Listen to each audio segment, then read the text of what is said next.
Good morning everyone, welcome to knowledge account. আমি কুন্তল মাহিদার তোমাদের সাথে 16 মার্চ 2024 ডেলি কারেন্ট অ্যাফেয়ার্স নিয়ে ডিসকাস করব উইথ স্ট্যাটিক চিকেন। যারা যারা আজকে ফুড এসআই এক্সাম দিতে যাচ্ছ বা আগামীকাল দিতে যাবে তাদের সবাইকে বেস্ট অফ লাক। তোমরা খুব ভালোভাবে এক্সাম দিও। আর পরিবর্তন ব্যাচ তোমাদের স্টার্ট হয়ে গেছে অলরেডি। যারা যারা পুলিশের পরীক্ষার জন্য প্রস্তুতি নিচ্ছ, ডাব্লিউবিপি, কেপি, ফায়ার অপারেটর, যে কোনো পুলিশের পরীক্ষার জন্য তোমরা এই পরিবর্তন ব্যাচে জয়েন হতে পারো।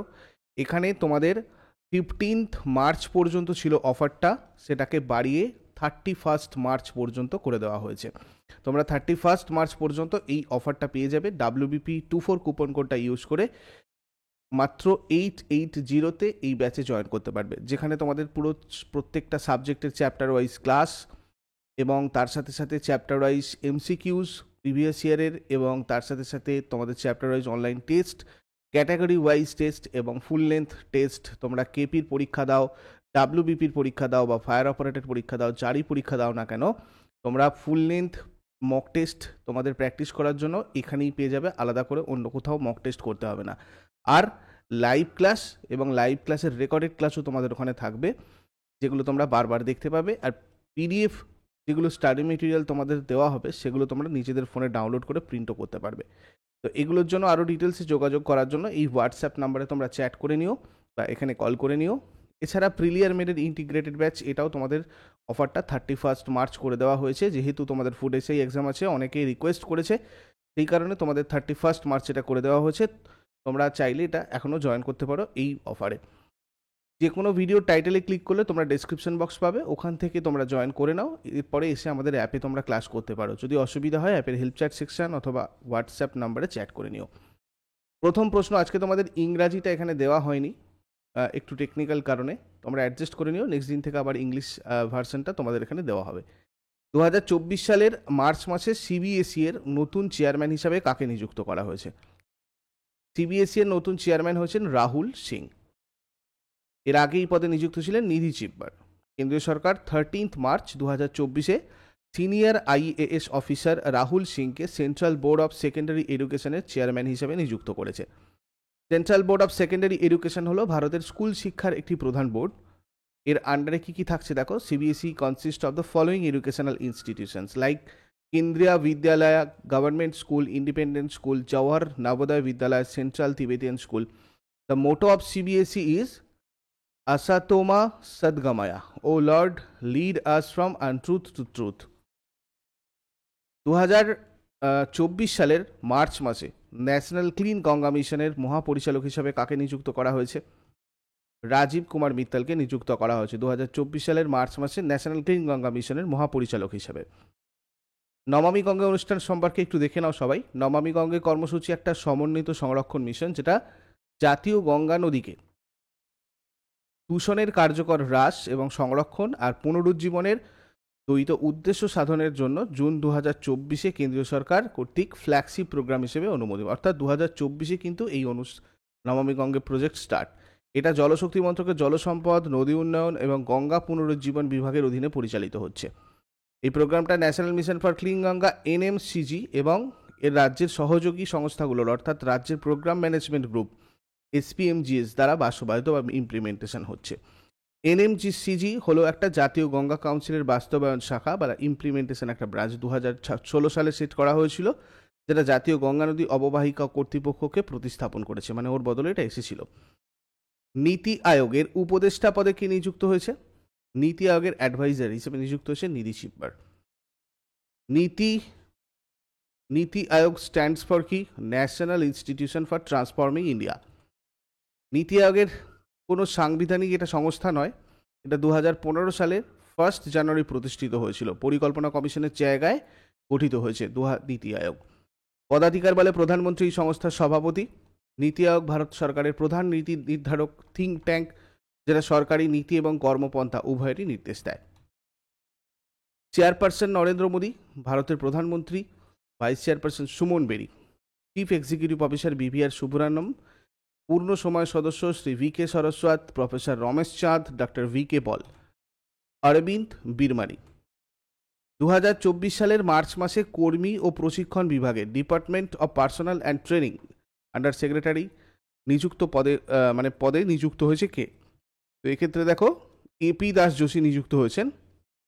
What is work of department of personnel and training? দেখো the department of personnel and training is the government of ইন্ডিয়াস নোডাল এজেন্সি, প্রধান একটা সংস্থা for formulation and implementation of personal policies as well as the selection, placement and production of human resources engaged in public service. Gender Equality Index 2022 ভারতের স্থান কত? 108। 193টা দেশের মধ্যে এই সূচকটা প্রকাশিত হয়েছে, এটা রিলিজ করেছে United Nation Development Programme. Gender equality index 2021 rank ছিল ভারতের 122। টপ র্যাঙ্কার যদি দেখি আমরা, Denmark, Norway, Switzerland, Sweden, Netherland. আর এই জেন্ডার ইকুয়ালিটি ইন্ডেক্স হচ্ছে একটা composite measure that evaluates gender equality across 3 dimensions: reproductive health, empowerment আর লেবার মার্কেট পার্টিসিপেশন। এই ইউএনডিপি কি ইন্ডেক্স রিলিজ করে? Human development index HDI, multi dimensional poverty index MPI, inequality adjusted human development index আইএইচডিআই, gender equality index GII, gender development index GDI, planetary pressure adjusted HDI and gender social norms index. কে সম্প্রতি আঞ্চলিক বিমান পরিষেবা fly 91 উদ্বোধন করেছে? Fly 91 উদ্বোধন করেছে জ্যোতিরাদিত্য সিন্ধিয়া। কেন্দ্রীয় বেসামরিক বিমান পরিবহন আর ইস্পাত মন্ত্রী জ্যোতিরাদিত্য এম সিন্ধিয়া এটি আঞ্চলিক বিমান পরিষেবা ফ্লাই 91 উদ্বোধন করেছেন। গোয়ার মনোহর আন্তর্জাতিক বিমানবন্দর আর লাক্ষাদ্বীপের আগত্তি দ্বীপপুঞ্জের মধ্যে প্রথম ফ্লাইটটা চালু করেছেন। এয়ারলাইন ফ্লাই 91 18 মার্চ বাণিজ্যিক পরিষেবা শুরু করবে। ফ্লাই 91 হচ্ছে একটা গোয়া ভিত্তিক এয়ারলাইন।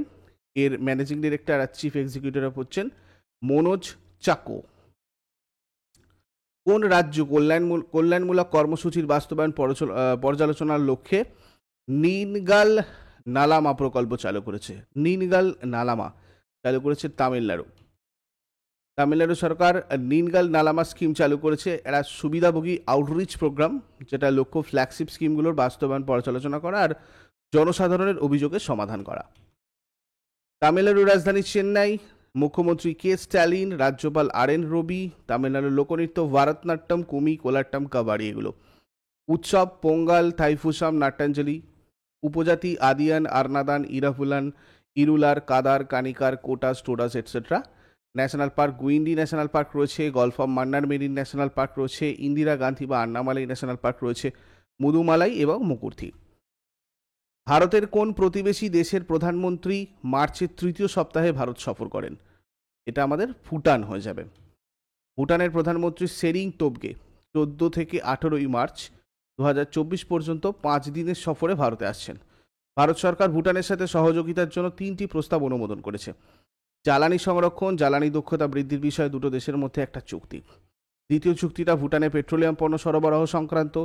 ভুটানের সাথে তৃতীয় চুক্তিটা খাদ্য নিরাপত্তা পণ্য সম্পর্কিত। ভুটান সম্পর্কিত কিছু গুরুত্বপূর্ণ তথ্য তোমরা দেখে নাও। ভুটান ভারত আর চীনের মধ্যে অবস্থিত একটা গুরুত্বপূর্ণ দেশ। পাহাড়, উপত্যকা এবং ভূমি দ্বারা বেষ্টিত। দেশে প্রথম গণতান্ত্রিক নির্বাচন অনুষ্ঠিত হওয়ার পর 2008 সালে ভুটান গণতন্ত্রে পরিণত হয়। ভুটানের রাজা রাষ্ট্রপ্রধান, এর নাম দেওয়া হয়েছে কিংডম অফ ভুটান। ভুটানি ভাষার ঐতিহ্যবাহী নাম দ্রুক গয়াল খাপ, যার অর্থ ঠান্ডার ড্রাগনের দেশ। ভুটানের দীর্ঘতম নদী মানস, যার দৈর্ঘ্য 376 কিলোমিটারেরও বেশি। ভুটানে সংসদীয় রাজতন্ত্র রয়েছে আর রাজধানী থিম্পু। থিম্পু দেশের পূর্বাঞ্চলে অবস্থিত। ভুটানের প্রবাহিত প্রধান নদীটি কি? মানস। ভুটানের বর্তমান প্রধানমন্ত্রী Tshering Tobgay.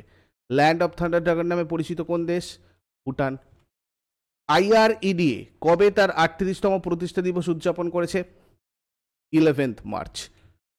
Indian renewable energy development agency limited হচ্ছে একটা ভারতীয় পাবলিক সেক্টর এন্টারপ্রাইজ, যেটা পুনর্নবীকরণযোগ্য শক্তির উৎস এবং শক্তি দক্ষতা বা সংরক্ষণ সম্পর্কিত প্রকল্পগুলিতে আর্থিক সহায়তা এবং অন্যান্য পরিষেবা প্রদান করে।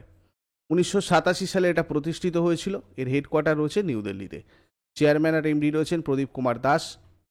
CFO রয়েছেন Vijay Kumar Mohanty, chief financial officer. বিশ্বের দ্বিতীয় বৃহত্তম মোবাইল উৎপাদনকারী দেশের তকমা পেয়েছে কে? ভারত দ্বিতীয় বৃহত্তম মোবাইল উৎপাদনকারী দেশের তকমা পেয়েছে। বর্তমানে বিশ্বের দ্বিতীয় বৃহত্তম মোবাইল উৎপাদনকারী দেশ হয়ে উঠেছে ভারত। বিগত 10 বছরে ভারত 20 লক্ষ কোটি টাকা মূল্যের মোবাইল ফোন প্রোডাকশনের লক্ষ্য পূরণ করার লক্ষ্যমাত্রা নির্ধারণ করেছে। বর্তমান আর্থিক বছরে 1.20 লক্ষ কোটি টাকা মূল্যের ফোন রপ্তানির লক্ষ্য অতিক্রম করেছে। নেক্সট, বিশ্ব ভোক্তা অধিকার দিবস কবে পালিত হয়? 15ই মার্চ পালন করা হয় বিশ্ব ভোক্তা অধিকার দিবস। ভোক্তা সুরক্ষা প্রচার এবং ভোক্তা অধিকার সম্পর্কে বিশ্বব্যাপী জ্ঞান বৃদ্ধির লক্ষ্যে প্রতি বছর 15 মার্চ বিশ্ব ভোক্তা অধিকার দিবস পালন করা হয়। দিবসটি বিশ্ববাজারের অসমতা সম্পর্কে সচেতনতা বাড়াতেও ব্যবহৃত হয়। ওয়ার্ল্ড কনজিউমার রাইটস ডে 2024-এর থিম ছিল fair and responsible AI for consumers. আন্তর্জাতিক গণিত দিবস বা পাই দিবস বিশ্বব্যাপী কবে পালিত হয়? 14 মার্চ পালন করা হয় পাই ডে। প্রতি বছর 14 মার্চ ওয়ার্ল্ড পাই ডে পালন করা হয়। পাই হচ্ছে গণিতের সবচেয়ে গুরুত্বপূর্ণ সংখ্যা, যার মান 3.14 আমেরিকান নোটেশন সিস্টেমে। থিম কি ছিল? প্লেয়িং উইথ ম্যাথ, 2024-এর থিম। এরপর আগের দিনের হোমওয়ার্কের প্রশ্নগুলো সবাই মিলিয়ে নেবে। কোলেরু হ্রদটি ভারতের কোন রাজ্যে অবস্থিত? এর উত্তরে যাবে অন্ধ্রপ্রদেশ। পশ্চিমবঙ্গের প্রথম মুখ্যমন্ত্রী ছিলেন প্রফুল্লচন্দ্র ঘোষ। আর আজকে তোমাদের জন্য প্রশ্ন থাকবে, বাঘা যতীন নামে কে পরিচিত? কুরুক্ষেত্র কোন রাজ্যে অবস্থিত? এগুলো তোমরা শেষকালে আমাকে কমেন্টে জানাও। চট করে আগের দিনেরগুলো কুইক রিভাইজ করে নেবো। যারা যারা লাইভে রয়েছো অ্যান্সার করার চেষ্টা করো। 2024-এ 15 মার্চের কোয়েশ্চেন্স দেখো। নতুন নির্বাচন কমিশনার হিসেবে কাকে নির্বাচিত করা হয়েছে? সুখবীর সান্ধু এবং Gyanesh Kumar. Paschimbanga public service commission বা পিএসসি এর নতুন চেয়ারম্যান পদে কে নিযুক্ত হয়েছেন? Mahua Banerjee. One nation one election নিয়ে গঠিত কমিটি রিপোর্ট পেশ করেছে। এই কমিটির চেয়ারম্যান কে? রামনাথ কোবিন্দ। গুস্তাভো আদ্রিয়ানজেন কোন দেশের নতুন প্রধানমন্ত্রী পদে নিযুক্ত হয়েছেন? পেরু। প্রসার ভারতীর নতুন পরিষেবা পিবি শব্দ কে চালু করেছেন? অনুরাগ ঠাকুর। নিউজিল্যান্ডের বর্ষসেরা পুরুষ ক্রিকেটারের পুরস্কারে কে সম্মানিত হয়েছেন? রাচিন রবীন্দ্র। প্রধানমন্ত্রী নরেন্দ্র মোদী কোথায় ভারতের প্রথম বাণিজ্যিক সেমিকন্ডাক্টর ফ্যাব্রিকেশন পরিষেবার ভিত্তিপ্রস্তর স্থাপন করেছেন? গুজরাট। ন্যাশনাল ডেয়ারি মেলা অ্যান্ড এগ্রিকালচারাল এক্সিবিশন অনুষ্ঠিত হয়েছে কোথায়? ঝাড়খণ্ড। গুজরাটের কোন শহরে এডিবি নগর উন্নয়নের জন্য একটি ঋণ স্বাক্ষর করেছে? আহমেদাবাদ। ভারত নেপাল ডিজিটাল পেমেন্ট করিডোরের মাধ্যমে নেপালি নাগরিকরা প্রতি লেনদেনে নেপালে সর্বাধিক কত পরিমাণ টাকা পাঠাতে পারে? 2 লক্ষ টাকা। এগুলো ছিল তোমাদের আগের দিনের কোয়েশ্চেন্স। ইউজফুল বলে মনে হলে অবশ্যই সবাই লাইক করো, কমেন্ট করে তোমাদের মতামত জানাও, যাতে আমরা আরও বেটার করতে পারি তোমাদের জন্য এই সেশনটা। আর যারা নতুন রয়েছো, আমাদের টেলিগ্রাম চ্যানেলের লিঙ্ক ডেসক্রিপশন বক্সে আছে, ওখান থেকে জয়েন করে নাও। এবং 6 AM ডেলি কারেন্ট অ্যাফেয়ার্সের আপডেটের জন্য তোমরা আমাদের চ্যানেলকে সাবস্ক্রাইব করে বেল আইকন প্রেস করে অল নোটিফিকেশানে ক্লিক করে নিও। Thank you so much. Next ক্লাসে আবার সবার সাথে কথা হচ্ছে। Have a great day. Best of lakh.